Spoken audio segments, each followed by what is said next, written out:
کے بعد کی جو دعا ہے اس کے بارے میں حدیث شریف میں آتا ہے کہ جو شخص یہ دعا پڑھ لے تو اللہ تعالیٰ اس کے لیے جنت کے سارے دروازے کھول دیتے ہیں اور اس کو کہا جاتا ہے جنت کے جس دروازے سے چاہتے ہو داخل ہو جاؤ۔ یہ صحیح مسلم کی روایت ہے، بالکل صحیح حدیث ہے۔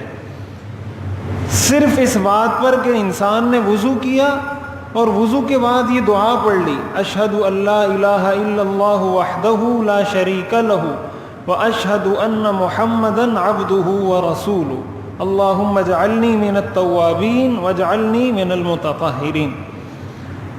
صرف اس بات سے، اتنی دعا پڑھنے سے اللہ تعالیٰ اس کو فرماتے ہیں جنت کے جس دروازے سے چاہو داخل ہو جاؤ۔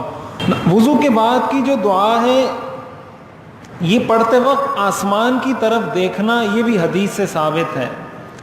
بعض احادیث میں آتا ہے کہ حضور علیہ الصلاۃ والسلام جب یہ دعا پڑھ رہے تھے تو آپ نے آسمان کی طرف رخ کر کے یہ دعا پڑھی۔ البتہ انگلی کا اشارہ کرنا یہ حدیث سے ثابت نہیں ہے، یعنی جو پڑھا جاتا ہے اشہد ان لا الہ الا اللہ، یہ اشارہ حدیث سے ثابت نہیں ہے۔ تو ہم نے اتنا ہی کرنا ہے، وہی کرنا ہے جتنا ثابت ہے۔ تو ثابت یہی ہے کہ آپ نے آسمان کی طرف دیکھا ہے اور دیکھ کر آپ نے یہ دعا پڑھی ہے، تو اگر آسمان کی طرف دیکھ کر دعا پڑھی جائے تو حرج نہیں ہے اور سنت سے ثابت عمل ہے۔ لیکن انگلی کا اشارہ ثابت نہیں ہے، اس لیے اس دعا کے وقت انگلی کا اشارہ نہیں کرنا چاہیے۔